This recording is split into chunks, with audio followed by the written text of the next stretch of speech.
So now it's my pleasure to introduce the person that will make the introduction of our keynote speaker.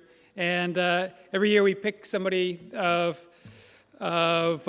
great distinction in our community, a person that needs no introduction here in Juneau, and that is Representative Kathy Munoz, a lifelong resident of Juneau, served on our City and Borough Assembly from 1995 to 2001, and has served as our representative in the Alaska State House since 2008. Please help me to welcome Representative Kathy Munoz.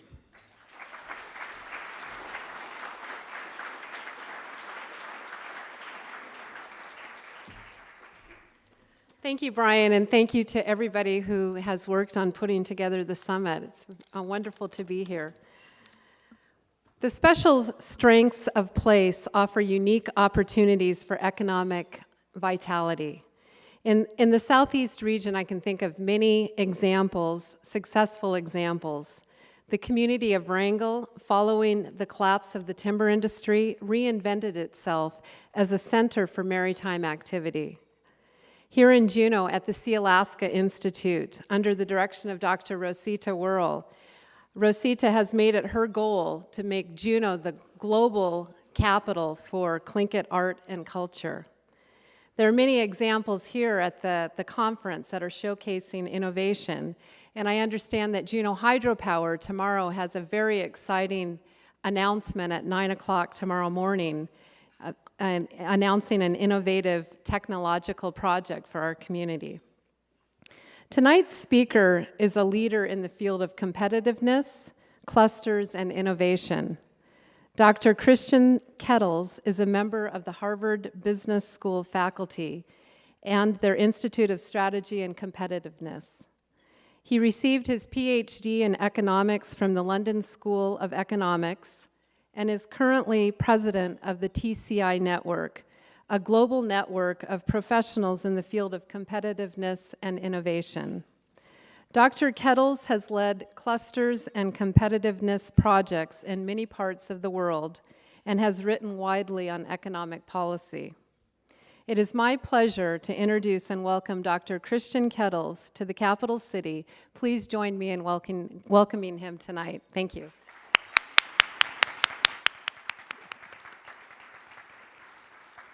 Thank you so much. Thank you, Representative Munoz. I must say I'm particularly pleased to have a member of the House of Representatives in Alaska introducing me. I think we often not do enough of a job to really talk to our elected officials. We talk to government agencies, we talk to chambers of commerce, we talk to a lot of companies, but I think it is very important to really reach out and to make sure that the politicians understand what we're asking their support for. And that's something that I think we often lack doing, and I'm very glad, Brian, that you created this opportunity here. Now, I am very pleased to be here tonight. I must say it's not very often that I'm speaking as dessert. I might not look like it, but I hope you enjoy your dessert. You've earned it after a very interesting and exciting day so far, at least from my perspective. Now, these conferences are about many things. They are about learning, and I'll try to contribute a little bit to that also tonight. They're about motivation, and I must say I'm really stunned by the energy that you see in this group. I think what I heard from the short pitches that were made this afternoon, there's a lot of willingness to get things done. These conferences are also about collaboration. And I think that's very important. It's not only what you know and what you want to do, but how you do it with others. And I think that was a theme that we already talked a little bit about in our little panel on the cluster efforts here. Now, if you want to work with others, you have to speak the same language. And that's my ambition for tonight.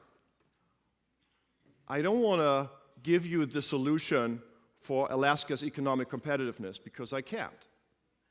The answer is somewhere out there with you. What I hope to do is to provide you with a language that can help you to have a more productive dialogue within this room and with others, to think about where this state, where this region stands, and what the type of activities are that you can now do that really moves this location forward. So that's the ambition for tonight. I hope this is not too heavy for an evening after a lot of sessions already and a good meal that we had. Now, when you start to talk about the Alaskan economy at the moment, you can't avoid talking about oil. And the friends at The Economist just came out, who's afraid of cheap oil? Well, I don't know whether you're afraid, but you're certainly affected by it. And affected not only in the sense that everybody who's working directly on the oil sector has to think about what is happening if there's no reinvestment, if there's less exploration, if there's less production. Not only the people that are directly relying on the state's funds that are financed from the revenues, as we heard from the governor as we kicked off this conference. But what we see in many economies is if such a large macro shock hits, everybody gets affected. It ripples through the local economy, and it will affect pretty much every sector in your economy. Certainly all of the local industries that are serving you through retail, through restaurants, through the things that you use in your local community.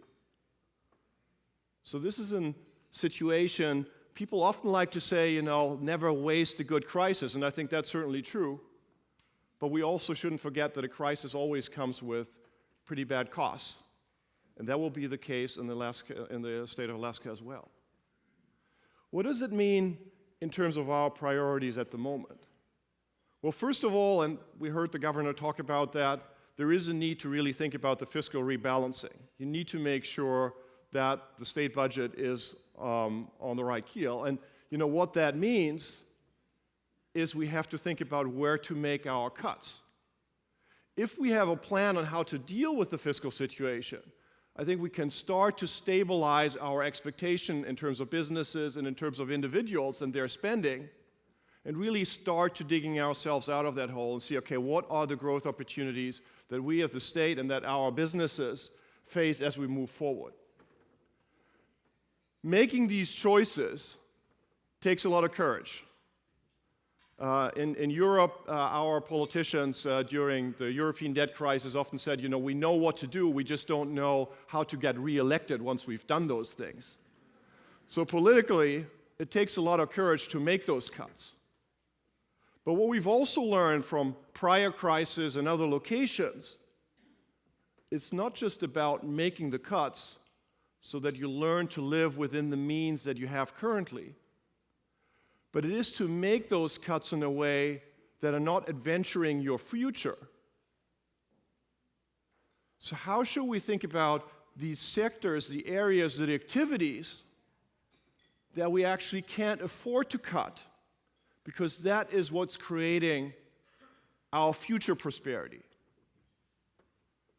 That not only requires courage, that requires a plan, a well-thought-through plan.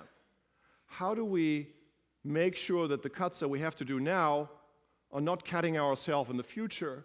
What are the things that we actually need to build to have a more diversified, more competitive economy in Alaska as we move forward? Now, what we've seen in terms of economic thinking over the last 10, 15 years is that we've moved from the sense that, to answer this question, what should a state like Alaska or any other location do? We've moved away from a sense that there is one set answer that we just need to figure out, and then the right answer will have to be applied per region after region, location after location. I think what we've realized is that we need to give room for every local economy to find its own answer. But by applying a set of principles, by learning what we've learned about all types of economic interactions within regional economies everywhere. So what I want to do is really a twofold thing. I want to talk first about these principles. What have we learned generally about competitiveness, about regional competitiveness, about what drives prosperity, particularly about the role of clusters. But then start a dialogue that says, okay, now let's apply these principles, let's apply these general rules on the situation in Alaska to come up with a plan, with a strategy that fits particularly for this situation and for this location. Now, the second part means you have somebody talking about the Alaskan economy who has been in Alaska now for about 24 hours.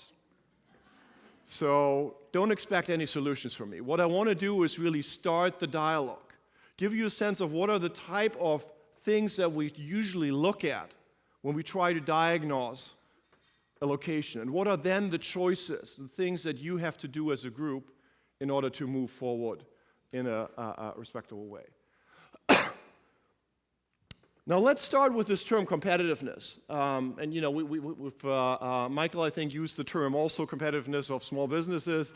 There's a lot of confusion about what we actually mean by the term competitiveness. And I don't want to get out into the academic debate about that, but I want to use something that is a practical way of how we interpret this general idea of what competitiveness might be. So what you see here is, you know, it's still not the smoothest language in the world. Maybe we'll have to have somebody that comes up with a shorter expression, but it's really about the level of prosperity, so the kind of standard of living that we can generate in our location for our community, for the citizens, for the people that live in this state, given the attractiveness of this location for businesses. So this combines two different aspects.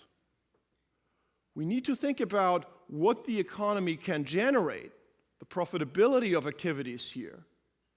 But we're at the end not interested in necessarily how profitable companies are. We are interested in the standard of living that this provides for our citizens.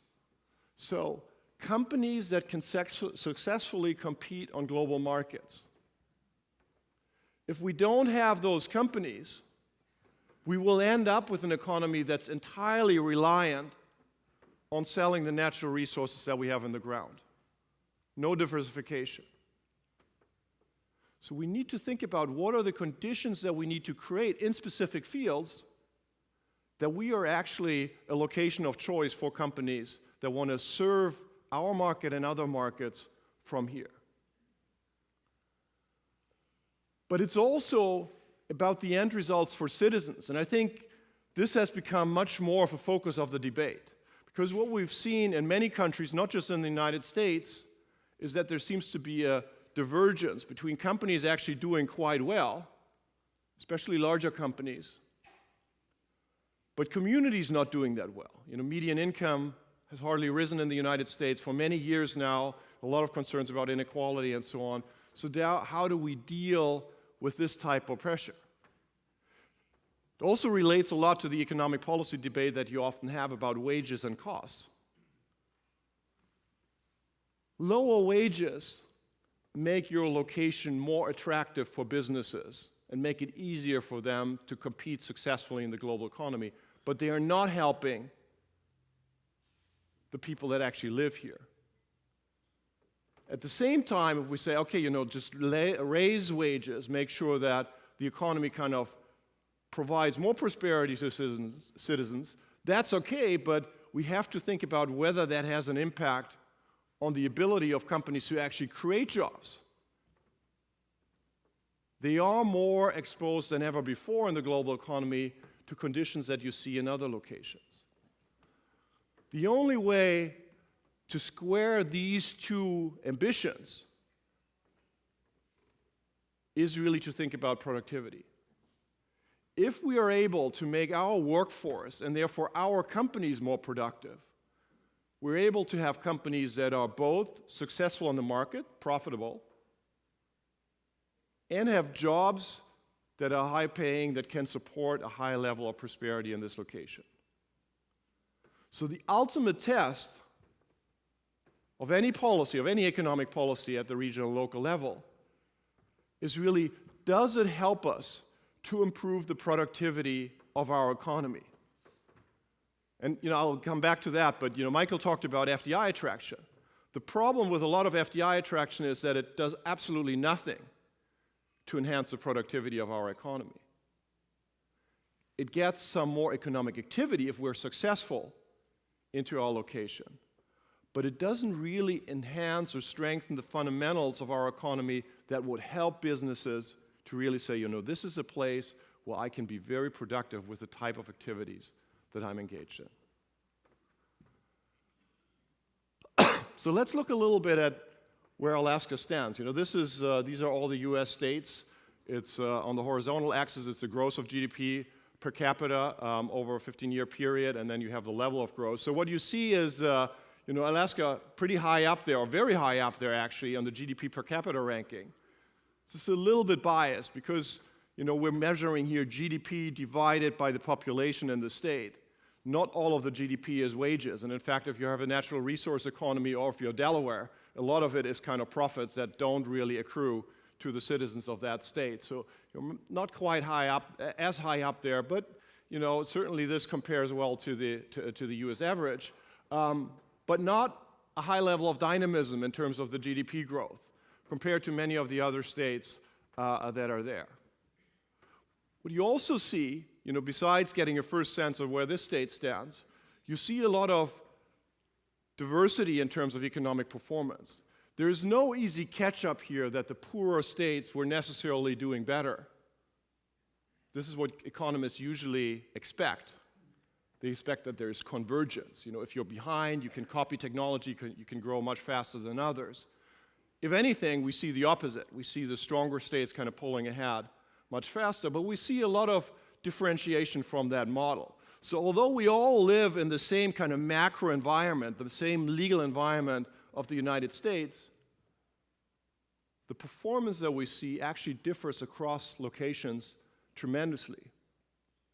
So we need to understand what is different about these locations and how can local and regional action change this.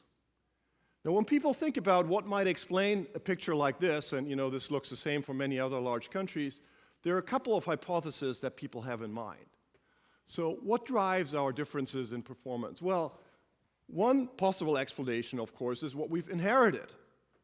And I'll talk a lot about oil and gas and natural resources, but what we've also inherited, of course, is our geographic location, where we are, who our neighbors are. That's something that we can't change.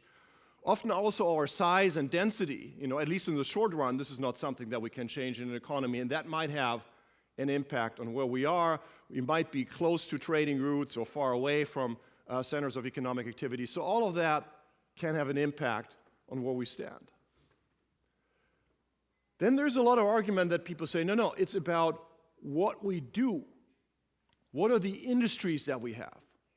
There are some places that are in industries that are very attractive, that provide high-paying jobs, that really can support a high level of prosperity. And others, they've just bet on the wrong horse. They've kind of focused on the wrong industries, and what they really need to do is do something else. And, then we're getting out of that. And then there's a third school of thought that is more about what you've created. So what you see there, is meant to symbolize infrastructure and skills. There might be more things, but basically the business environment that we've created. If we've created a good business environment, then we'll see a lot of productive economic activity emerge that can support high levels of prosperity. So let's look a little bit at these kind of three different types of stories that might explain prosperity and competitiveness. So here, we have the same data on the vertical axis in terms of GDP per capita and also GDP per capita growth, but I highlighted those states that have in their GDP more than 10% oil and gas share. And I think it's about 7 states. And again, you see among them, of course, Alaska is one of them, but you see even within this group of states, there's quite a lot of difference. Some that are doing very well, some that are growing very fast. The shale revolution, of course, you see here in North Dakota. Others that are not doing so well, Oklahoma. How do we make sense of that? Well, if we think about the effects of natural resources on our economy, there's first a direct prosperity effect, because natural resources are literally like somebody dumped a lot of dollar notes on your table. So that's a good thing. You have something valuable in the ground that you can sell and you can tax, and that provides prosperity for you. That's certainly a good thing. It also might help you because it can be a trigger of clusters. It can help you to attract certain types of economic activities and become good at them, productive at them, that you otherwise wouldn't have. So if you look at Texas, the Texas oil and gas cluster is not just about digging out stuff from the ground or pumping it up and selling it. But what Texas has been able to do is really to create a world-class hub around knowledge that's related to oil and gas. So the interpretation of geological data, the markets that are there, the financing of oil and gas products. So there are a lot of services around oil and gas that provide jobs to people that are not involved at all in prospecting or in the pure production of the oil resource. Arguably, this wouldn't have been there without the initial oil and gas resources in the ground. So the natural resources have helped this location to move in certain types of industries, but it then required something more to get there. Now, in Texas, a lot of that arguably was a market process, no clear government strategy around that. In Norway, which was a latecomer to the game, so it was early 70s when they found oil in the North Sea, there was a government strategy. They had seen a lot of other nations having oil and gas resources and basically not being able to grow that into a competitive economy. And so what the Norwegians try to do is, first of all, they have their fund, and they try to stash away a lot of the revenues from oil and gas, and I think that's best practice for many other states as well. But what they've also tried to do is to say, okay, how can we use our natural resources and the particular conditions in which they have to be dug out of the ground, which are quite hard in the North Sea, to create an attractive new industry. And so they had a policy over years, and the cluster effort in the Node cluster initiative is only the last reincarnation of that program, that tried to say, okay, so how can we build supplier industries that are really world-class? And they've been able to do that. Now Norwegian firms are active all over the world and are among the prime suppliers when it is about trying to get at all resources that are out at sea and where you have to deal with shipping and oil and gas exploration at the same time. They are still hurting at the moment, but they have more than just the oil and gas exploration. They've been able to create a cluster of very competitive firms out there competing in the global market. Unfortunately, natural resources are not just easy positive. It's not just money on the table that you can easily use. So what are the problems? Well, one is volatility, and that's what we're living through right now. You're depending on a global market that you can't influence, commodity prices. When it goes up, everybody thinks, oh, wow, we are fantastic. We are so competitive, nobody else can beat us. Thank you. But then when it goes down, you're in a position where you have to adjust your economy dramatically. So these fluctuations are a real burden on any natural resource-dependent economy. Second issue is economic distortions. What is that? Well, economists have even found a term for that, the so-called Dutch disease. The problem is that if you have a natural resource sector, it kind of bids up prices for local wages and makes it much harder for many other internationally or nationally competing industries to kind of get going, because they have to pay the same prices for labor to attract them to their industries. So a lot of locations find it very hard to build other industries that are competing internationally or nationally. Political incentives. Well, quite often if you have an oil and gas industry, it means the government gets a very big piece of the decision-making in the economy because of the money that flows through through taxation, the influence on rights to explore oil and gas resources and so on. And so that often can kind of really disrupt the environment for the economy in which you operate. And then the last point, often bounded, at some day your resources might be ending. What do you do then? How do you plan for that? And that's certainly one of the things that the Norwegians are trying to do. So natural resources can be a great asset, but you really need to think very carefully about how to use it. Creating a fund to try to kind of deal with some of these macroeconomic repercussions is one way and one aspect of what you need to do, but it's not in itself sufficient to really create a competitive economy. Now, for many locations, natural resources is either you have it or you haven't got it. So if you don't have it, often the choice is, well, maybe there are some industries that we should try to attract and try to get into. What this then tries to do, it still has GDP per capita on the vertical axis, but it now here on the horizontal axis has the presence of US states and something that our colleagues at Brookings called advanced industries. And so they defined these advanced industries through two measures that seem quite reasonable. One is skill intensity, so this so-called STEM, science, technology, engineering, and mathematics. So industries that are quite intense in STEM skills. So they take the top 50%. And then they also took the ones that are very R&D intensive. So that sounds exactly like the kind of industries that you want to be in. Unfortunately, as you see on this map, there's really no correlation with GDP whatsoever. So it doesn't mean that these things are irrelevant, but clearly there's other things going on that we're not seeing if we're just trying to say, okay, there are some more advanced industries and these are good, and there are other industries that are not so good and that we should forget about. This is a little bit where a lot of our research on clusters started. We try to understand a little bit better, how do you decompose and understand parts of the economy by the type of function that they have, by the type of potential that they can provide for your state or for your region, for your location. Now, the first step of what we did is something that's very traditional in economic analysis, but it turns out to be quite revealing.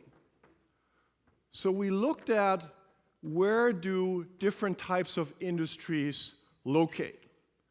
And what you find out is that there is one set of industries that we call local, and I'll explain in a minute how that is different from the local that we heard about earlier.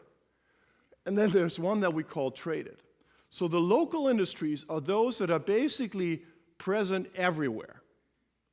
And their absolute size is really driven by the size of the local economy, but every economy has these type of activities. Think your local retail, your local education, your local financial sectors, all these kind of activities. So you basically, if you have an economy, if you're in society at this level of development, you have these type of sectors. They serve exclusively the local sector. So their market is your local region. If you want to serve that local region, you have to be there locally. And then there's another set of industries that, if you look at their geographical footprint, they're really what you might want to call spiky. So they're in some locations, and in many others, they're hardly at all. So I know we have a guest from Washington State. Obviously, aerospace, aircraft production, very high spike in Washington, a little bit in Kansas, a couple of other states, but a lot of them have absolutely nothing. These are economic activities that serve national and global markets. Boeing clearly doesn't just serve the state of Washington, they serve a global market because that's the structure of the market that exists here. Now look on the top on some of these performance measures. So if you start with employment, we see that in the US about 2/3 of all employment is in local industry and 1/3 is in traded industries.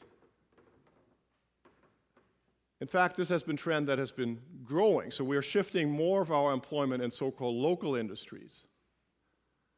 If you look at wages, the wage bill, it's about 50-50. So the wages, the per employee wages, are much higher in the so-called traded industries than they are in the local industries. And if you look at patents, which I totally agree with Dr. White, they are not a great measure of innovation, even though we use them many times because that's what's available. But it kind of gives you a hint. More than 90% of all patenting happens in the so-called traded industries. So we have two different parts in our economy, and I think if we want to be appropriate in the types of economic policy interventions, we need to understand their different roles. If you're in a traded sector, business environment conditions in your location matter dramatically relative to what the business environment in another location that you're competing with look like. So if Washington State does anything that affects Boeing, they have to think about how does that relate to the business environment conditions in Europe and France or in Germany where there's a lot of Airbus production, because it has an impact on how Boeing can compete with Airbus. If you're a local retailer, changes in the local business environment, say raising a tax, affects you, but it also affects your rival. So it doesn't change the playing field of competition. Traded industries are those that are very directly affected by the sense that there are more and more locations out there that are direct competitors for the same type of economic activities and serve the same type of markets potentially than our location is driving. Traded sectors you can really think about as the engine of a regional economy. If you don't have strong positions in number of traded industries, you're just not generating the type of high wages and prosperity that can then fuel domestic, local economic activity. That doesn't mean that local industries are somehow worthless or not as interesting. I mean, as we've seen, this is 2/3 of all jobs. But we have to recognize that the growth potential in these local industries is given by the size of the local market. It's great if we have more local retail, we have more local restaurants. But ultimately, there's a limit to which we can go with these local industries. Countries and regions often differ quite dramatically in the focus that they have on these different sectors. And I agree with Michael. I think that we too often in our economic development activities are kind of exclusively focused on the traded sectors. And we forget that our local and regional economies are a mix of both. And they require different types of instruments, different types of approaches in order to enhance their potential and the value that they provide for regional prosperity. Japan was the poster child of an economy that was very strong on traded clusters and traded industries and enormously poorly on local industries, largely because they did not open up the local industries and so on, and there was no competition there. So you need to understand, where does our location stand? Do we lack dynamism or presence in these traded industries, or have we created a business environment that makes it very hard for our local industries to prosper and at least reach their potential? So this is traded versus local. The next step of our analysis as kind of people that are interested in clusters was then within the traded sectors to look at what are the industries that are linked to each other, because they might draw on the same skills, because there might be input-output relationships, because there might be knowledge spillovers. That's really the idea of a cluster. It's not just specialization in a narrow activity, but it's really the dynamism of a group of co-located, related industries and firms in those. And based on that analysis, we have about 55 categories of clusters that we use as our diagnostic lens. Now let's get back to this map of the United States. This is very colorful, unfortunately not as gracious as the performance that we saw earlier, but a little bit of color in the evening. And so what I try to do here is really to color states by cluster categories in which they are the national leaders. So they both have strong absolute size, but they're also very specialized in this. And you see, so there's finance, New York, Illinois. There's IT, Massachusetts, California, Washington State. And then we have automotive, Indiana, Ohio, Michigan, Tennessee, and tourism. So you start to see a little bit more granularly that there are many different ways in which states and economies look like. There are many different ways in which they perform. And there's more than one recipe towards prosperity. This is not easy stuff, so let's try to put together kind of what are some of the real learnings that we've had from this literature. And this is a very strongly ongoing debate.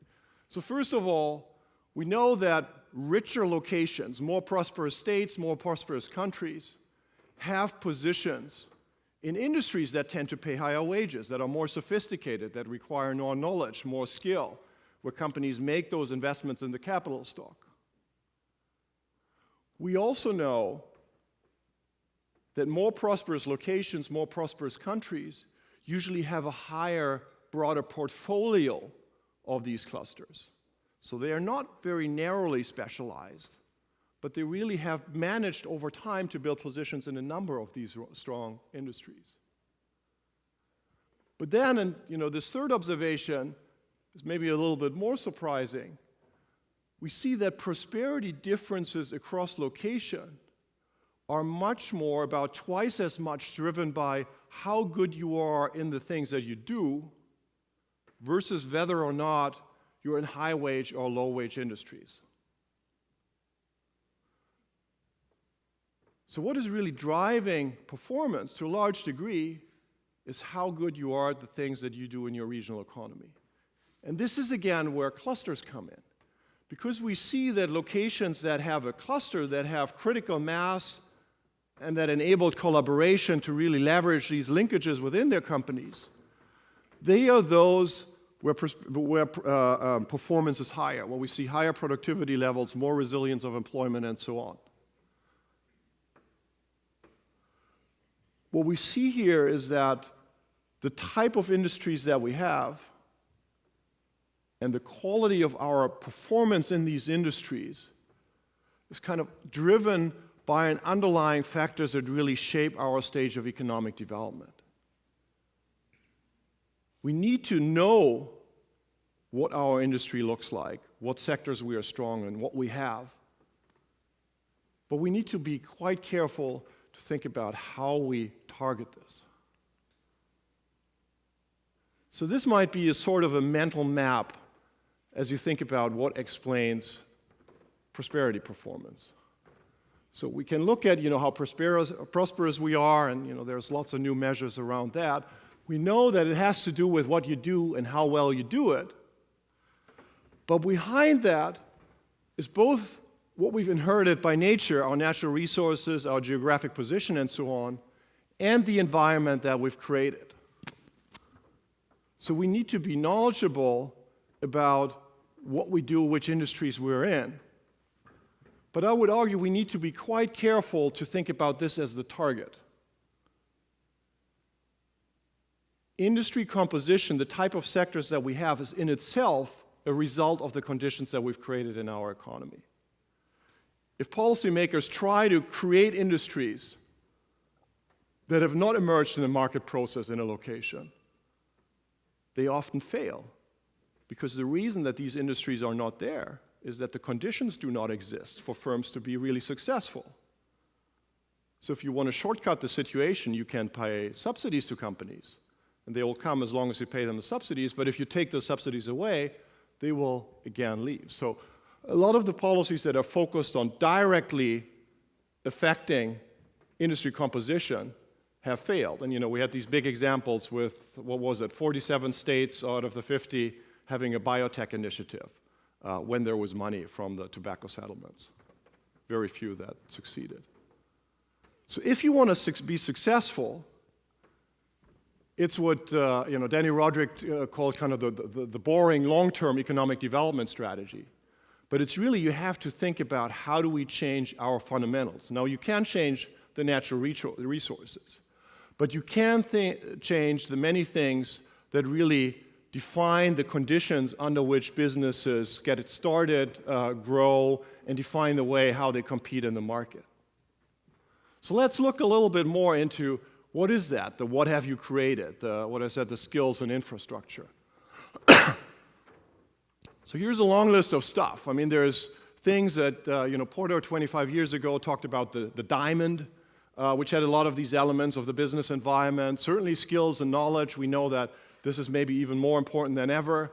Physical infrastructure still is very critical. Digital infrastructure is important. Efficient public services are needed, access to capital, open competitive markets, rules and regulations, demand conditions, a lot of stuff. There's not one single lever, but the issue for economic development is how do you put this puzzle together? How are these things interacting? Cluster presence does play a big role. Not just what is the presence in one individual industry or maybe one company that you've attracted with a big tax subsidy, but do you have these systems of related and supporting industries that really are more resilient but also much more dynamic and innovative and can create new things? What is the strength of linkages and cluster dynamics? It's not just about co-location, it's about how you work together, how open you are. Quite often in these cluster groups, companies realize that yes, we do the same thing, but we've never talked to each other. And then finally, I think right now in the literature, there's a lot of focus on really understanding company sophistication. It turns out that a lot of performance difference across location is not so much that the best firms are so different. It's that the distribution of firms is very different across locations. So some locations that are lagging often have not effective mechanisms to reallocate resources to the best ones, and poor performers are not leaving the market and so on. So there's a whole distribution of firms around here. Many different factors that matter. Quite confusing. What do we do? What are some of the principles that leads to for economic development? Well, first of all, I think I would be extremely wary about these silver bullets that people say, this is the solution. Whoever you are, I can give the same presentation in every room, in every location. This is what you need to do to be successful. And if I say it like that, it sounds obvious. But the reality is that as economists, we usually have to have done our research exactly that way. We've tried to do analysis, regressions, to figure out, out of a battery of possible candidates of what drives strong performance, which is the one thing that has the strongest effect across many locations. And that's what you all should do. And in economic development, it was then called the Washington Consensus. If it is much more complex and it's a kind of location-specific puzzle, this is really not the way it works. Many things matter. So you have to have an open mind. Unfortunately, we, as humans, I guess, in the way that we think, but also as policymakers, we're not very good at kind of looking across, seeing patterns. We are a specialist, many of us, in education or innovation or infrastructure or access to capital or so on, where the real result of what makes a location competitive is often the mix between those things. Make things even more complicated. What matters most, what has the strongest impact, often depends on what you already have. So when people realize that skills and knowledge are so important, they went out and said, okay, we just need more universities, we need to train more people. It turns out that if you don't have competitive companies, if you don't have infrastructure, if you have bad rules and regulation, if you have closed markets, you create a lot of unemployed skilled people. So what we need to do is kind of policy packages that make sure that we understand, where are the pressure points, where are the real barriers that we as a location are facing. So every location is different. And that's the reason I can't come and give you the solution, because the solution for Alaska is something that you need to figure out. But what you can draw on is some of these insights from kind of more general analysis on how regional and local national economies work and what the drivers are, what the influences are. But then you kind of have to put in the numbers and really see what you do. 2 final points on process, and I have to admit, something that we as economists have often forgot, because we kind of were analytically focused on trying to figure out the problem, and we thought, once we know the problem, it will be easy. What we see in many locations is that if you say that many things matter, you also say that over time many things have to be improved. But how do we figure out sequencing? How do we know where to start? Providing more access to entrepreneurial firms, putting more money into the university, building new road infrastructure, or let's say broadband access. It sounds all great. How do I know where to start? How do I make that choice?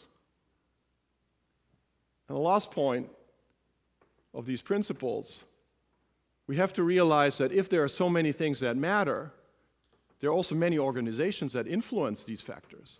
So how do we orchestrate collective action? How do we make sure that we kind of not only solve the puzzle and then leave it to somebody, the big planner to do it, but how do we as a community kind of organize ourselves to have a plan to move forward? Let's look a little bit at what economic development professionals have done. And I think, Michael and I have the same problems with a lot of the current state of economic development in the United States, or also in many other parts of the world. I should say, one not very well-known fact in the US is that Europe does not have that problem with FDI incentives, because the European Union has created basically a competition law that made it illegal for locations to compete on tax incentives. So there is one level of tax incentives that you can give, but you can't move beyond that. If you do, you can be sued.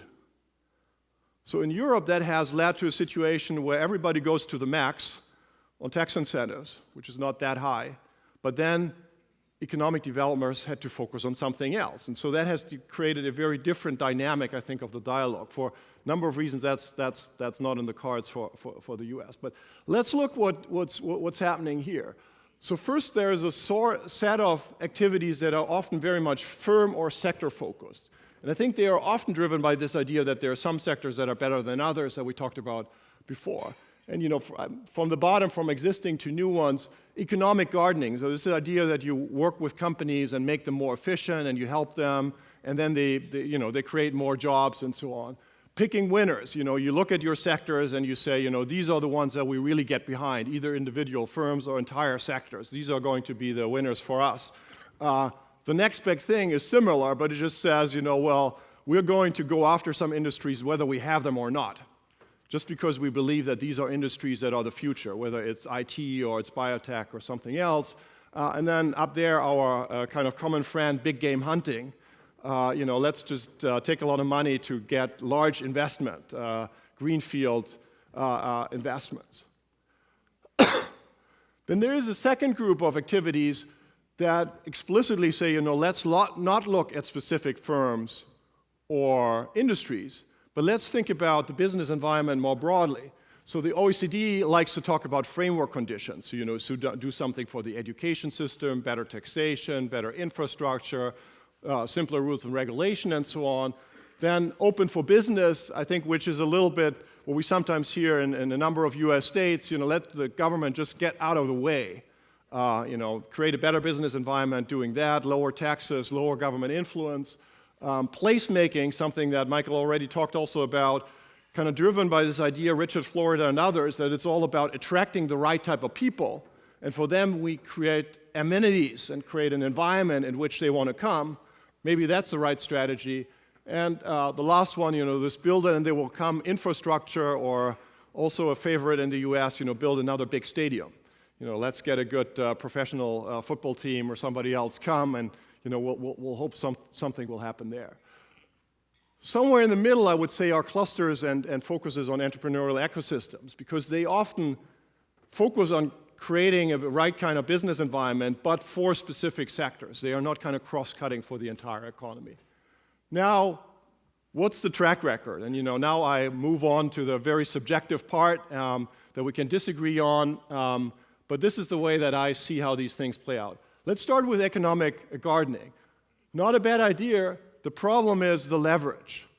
How much potential do you have by working company by company and improving them?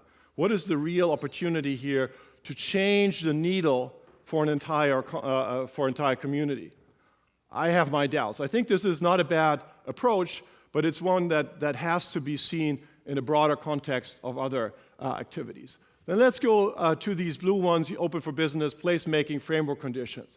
Again, all of those, if you think the type of analysis that I've shown so far makes sense, are positive things. They improve the business environment.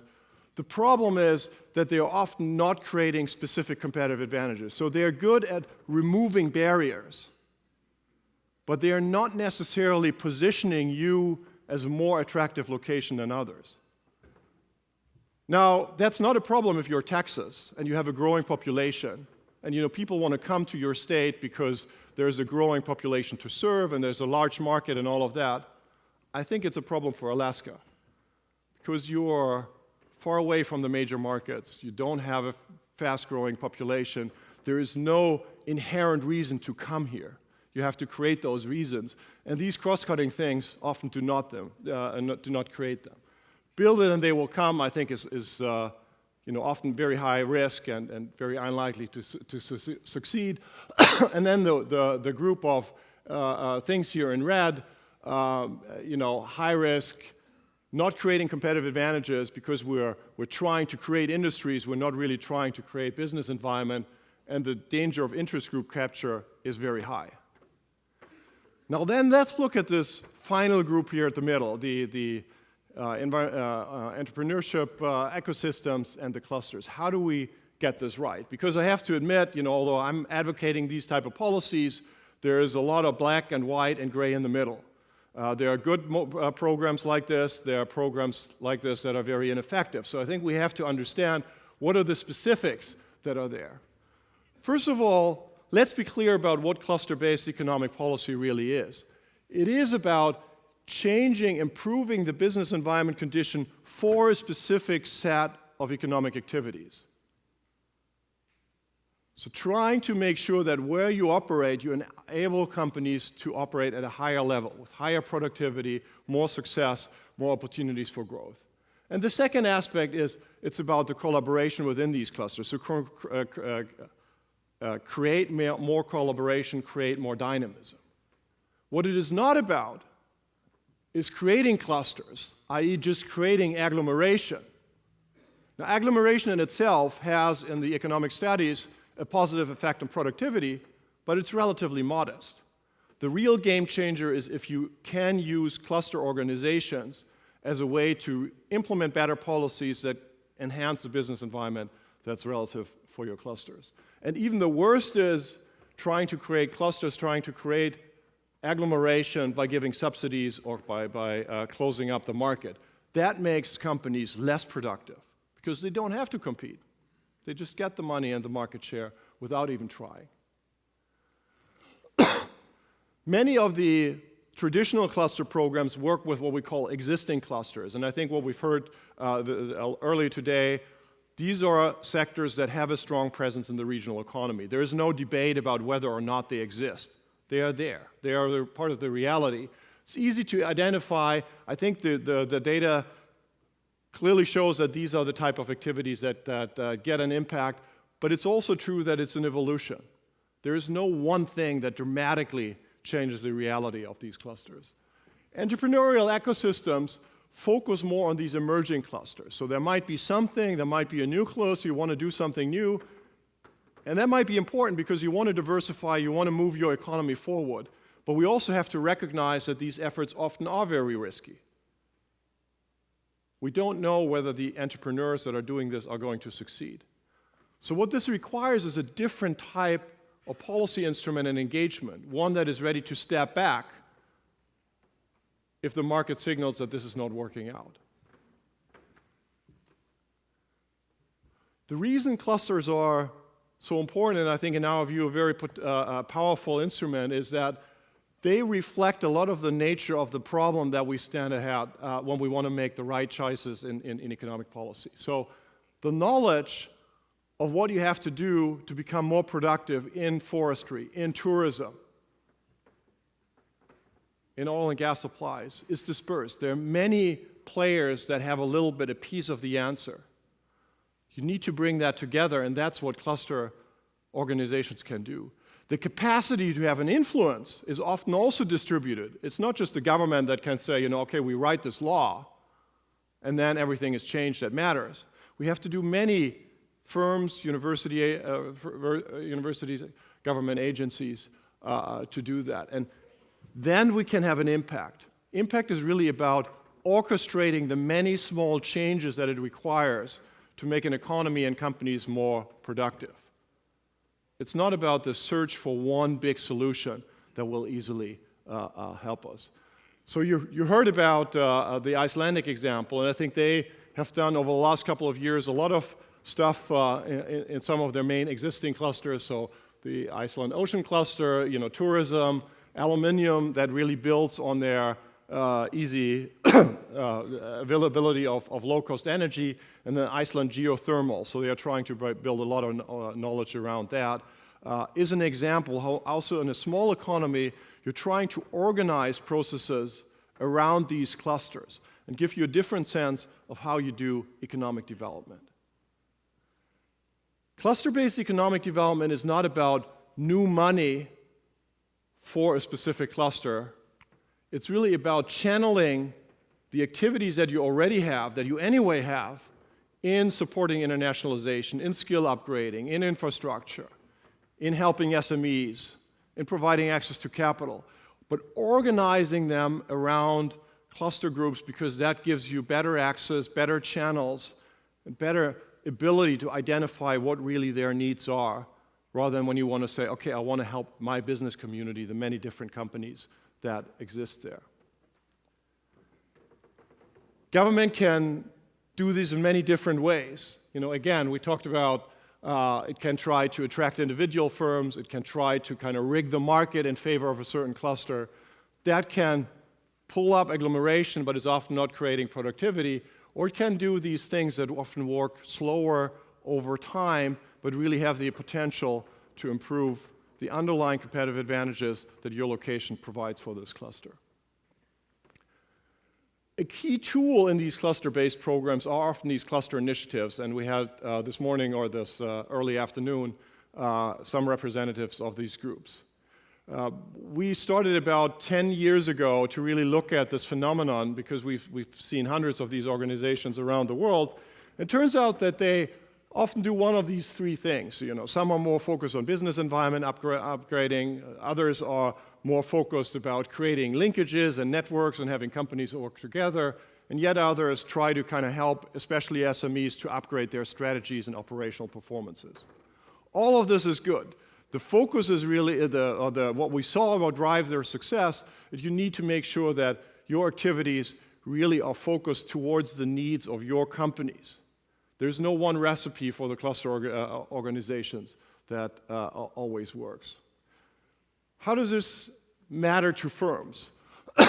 Well, I think what we see is that firms are affected by clusters in different ways depending on their level of engagement.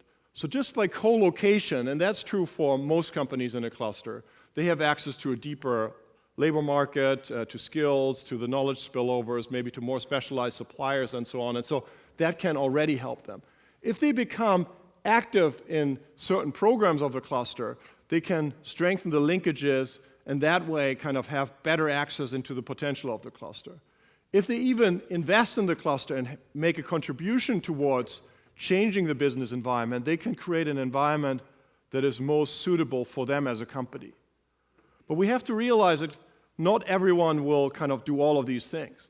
The top one, the invest in the cluster, is probably 10% or 5% of all companies that really see that as viable for them. That's the reality of firm heterogeneity. The challenge is that as collective action, cluster initiatives are subject to free riding. It's often long-term. If the financial targets are short-term, how does that work out?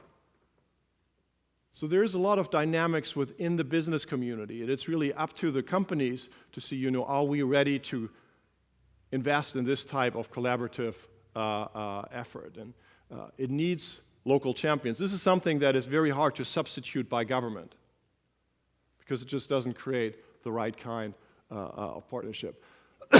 We've heard about these examples earlier today, and I think it was a perfect example of what you can do through these network-based initiatives, kind of have a dialogue about the type of things that might help our cluster initiative. A big topic for cluster-based economic development is how do we measure impact and what have we learned about the drivers of these impact?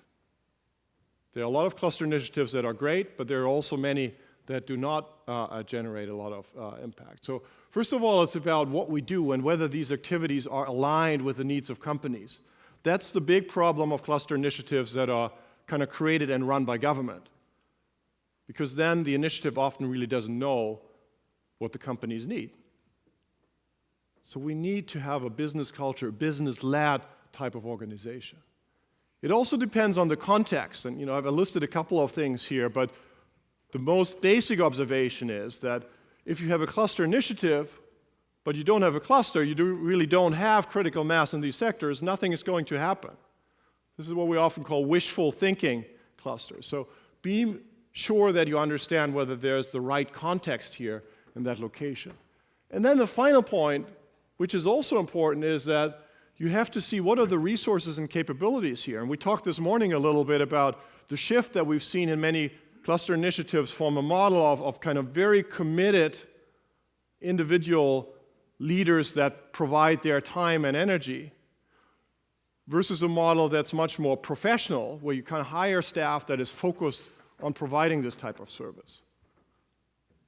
It's not that one is right and the other one is wrong, but I think one has to be very clear that the narrow model that I think much more represents what we see here at the moment, largely volunteer activity, a little bit of a secretariat, focus on networking, coordinating a little bit better, that's great, but that is not going to change the reality of this economy. If you want to achieve more, you also need a model where really the entire public-private dialogue about economic policy and upgrading is organized around clusters. And here's one example of a small region in northern Spain, the Basque Country, which is, happens to be also the richest region in Spain. And they have, after the end of the Franco period, they really have organized their entire economic development strategy around clusters.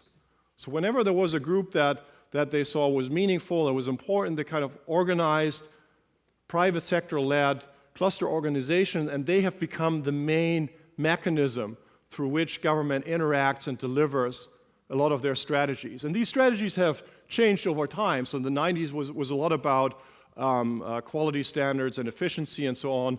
Then it was internationalization, and now it's innovation. So the content of what has been done with these groups has changed dramatically over time, but they have used these groups to move forward. So let's come to Alaska and how can you turn these type of ideas into action. So first of all, I think it's very important to start with the diagnostics, really understand where the state and where this region stands and create a common view on that. Then there's a choice, because there are many things, there are many competitive advantages that you could try to pursue. Really think about what is it that makes this location unique? What do we stand for? Why do companies come here? And once you have made that choice, it's actually then much easier to say, okay, what are the business winning types of policies? And what are the ones that are not so critical at the moment that we might kind of tackle a couple of years from now? Diagnosis, I just want to point out, is more than research, and therefore it's also something that you don't want to outsource to some consultants. It's really about coming together as a community and getting a common sense of where we stand and where our economy is, where we derive our prosperity from, and what our competitive advantages look like today. We've done many surveys in different locations, and it is striking how different often the business community versus the academic sector versus the government employees view the competitiveness of their location. Now, if they don't have the same view of reality, it's not surprising that they can't agree on what should be done. So this is a phase that's actually quite important, and that is very useful kind of to get things started. So you can look at these prosperity outcomes as we did at the beginning. There's much more data now also to not just look at GDP per capita, but at distribution, different income groups, non-GDP measures, so-called social progress. So a lot to learn about where you really stand as a community. And then I've started to kind of just note down some observations about the state of Alaska and this economy, and I might be totally off the mark, so I'll not go through the details here. But of course, you're not surprised by the observation that if you take a first very rushed view on this economy, what you see is that it is still very much driven by natural resources, and that there is very little economic activity firms that you see that are successfully competing outside of these sectors. This is not bad or good. It just tries to understand what drives this economy. Looking a little bit more at some data, you can look at how do we really compete on the markets for exports, for FDI. These numbers are all taken from the U.S. cluster mapping portal. The ranks are among U.S. states, so not too bad in terms of export share. Thought actually it was quite interesting that exports are fish and minerals, so the oil and gas largely goes to the continental U.S., also because of legislation.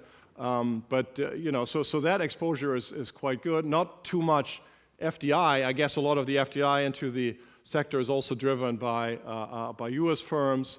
Then if you look at skills, and I pulled this out because this is first national data on how wages have developed over the last decades in terms of different skill groups. So you've seen this increasing kind of returns to education in the U.S. economy. If you look at how Alaska ranks on these different measures, it's kind of mixed. So it seems like we have a problem kind of at the low end, that there's a significant group of people that are really not served very well or enter our educational system. Not even graduate from high school. And we have a kind of a gap in the middle, but we do have quite normal, good positions, average positions on college and above college with advanced degrees, which I guess are driven by the industries that we have. FDI and R&D, so we attract quite a lot of federal funds. Private sector R&D spending is pretty low, so we're not kind of leveraging the federal money that's coming in to also trigger a lot of private money. And then, on science degree and patenting intensity, not so strong performance. Now, I take the point that patents are really not what we're interested in itself, but of course they're also a signal, and one has to think about where we stand. I was very encouraged by your comments about the university system. Then let's look at clusters. So one of the things that we found in our research is that the share of employment in strong clusters is something that matters a lot, and this is something where Alaska doesn't stand very strong. So if you look at our total employment, we really don't, we rank 38 out of US states in terms of how the share of our total employment in these strong clusters in which we have a position. And here are the strong clusters, the size of the bubble is the number of employees. If you're really high up, that means the state is very specialized, and this is not surprising if you see the cluster categories that are up here, so this will not surprise anyone. But it shows that we have a relatively shallow, at least at this high level, cluster structure. One of our problems is also, you see this complex map here, which links all kinds of cluster categories. This is important because if you're in the center of this kind of map, it's you have a lot of connections, a lot of related clusters that you can grow into. The Alaskan cluster portfolio is pretty disparate, and it's kind of on the edges. So it's difficult to very easily diversify in lots of other related industries. So that's a position that many other natural resource driven economies are in. Now, once you've done your diagnostics,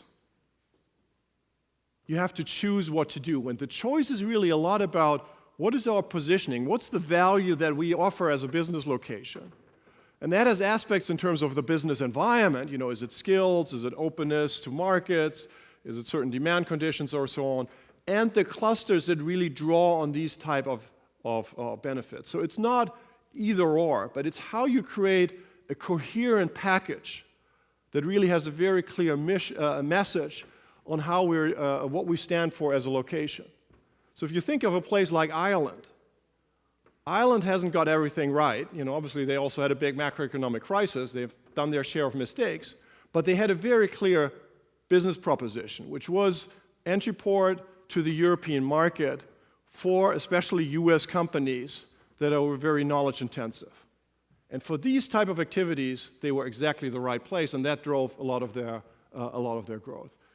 Now, some thoughts maybe for tomorrow to think about what could be some of these unique aspects of Alaska. And it's not that I was very creative. I think these are probably things that are on your mind. The natural resources, maybe the demand conditions, the harsh weather, maybe the quality of life. What are the type of people that we can attract to this location that actually want to live here? And that can then be a trigger for certain industries.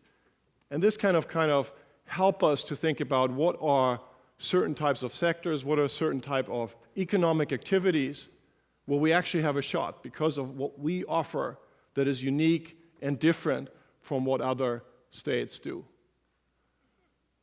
If we want to do it, and I'll end with a couple of thoughts on this, we need to change the way that we approach economic development. It's certainly not the state that is going to drive this, also not by stepping outside and not being part of that. It is about creating new types of collaborations between the different sectors. Economic development is about coordinated orchestration of all these many small steps. We argue that clusters can help. So let's start with the firms. I think there has to be a realization that the success of you as a company depends on the business environment, that you need to be part of that engagement. Without your help, economic development policies will not be as effective. And then what would make a difference for you is a question you can ask yourself, and maybe also what can you contribute as a business leader to have a better business environment. Why companies are critical, I talked about some of these issues. They have information and they have tools that are important, but it's also about the culture that they bring to the process. If economic development improvement is just about government, it is often not fast enough. It doesn't do things quickly enough. It's not aligned enough with the business reality. This is why having business leaders involved is so critical. But we also have to think about what the specific role is that companies have to play. First of all, they have to compete effectively in markets. But then there's a lot of stuff that they can contribute to. And I also want to point out what we, as business people, need to be careful about. There are always holes that you can exploit. You talked about the low road and the high road to competition.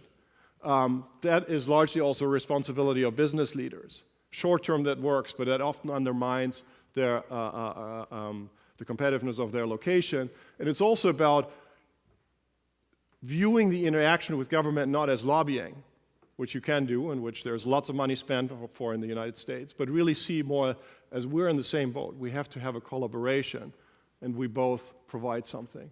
Government, in my view at least, also needs to be part of that equation. Government in a modern economy has a lot of influence on factors that matter tremendously for firms.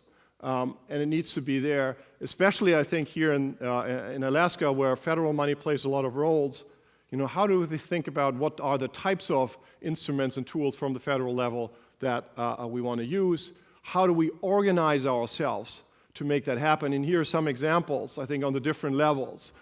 Agenda setting, maybe we need an Alaska Competitiveness Council to really make sure we have a debate, an organized debate on where we stand and where we want to position our economy. Coordination across the different agencies in state government.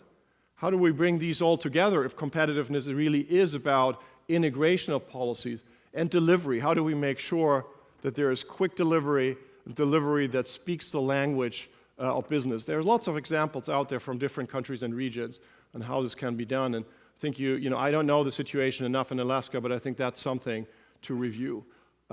Finally, and I was very glad to have a representative of Dr. White here from the university. I certainly think that as a future Alaska, the university and the knowledge creation has to play an enormously large part, because that is some of the anchors that you can create to build new sectors, new areas in terms of economic activity related to what's already happening. And I think the energy stuff sounds very interesting. I think there could be a lot of things that happen. But one has to realize that this is not done with one research project or funding for one research institute. It requires a more coordinated effort to bring in the companies, really think about the business opportunities that are there. But I think here's a lot of potential. So it's not either or. It's really how you create a Team Alaska, to bring this state forward. This will be not a quick fix. You know, the quick fix is something that needs to happen now for the fiscal situation. But I think there is a path here, an opportunity, and I'm very encouraged by the optimism also in the room that this can happen. Thank you.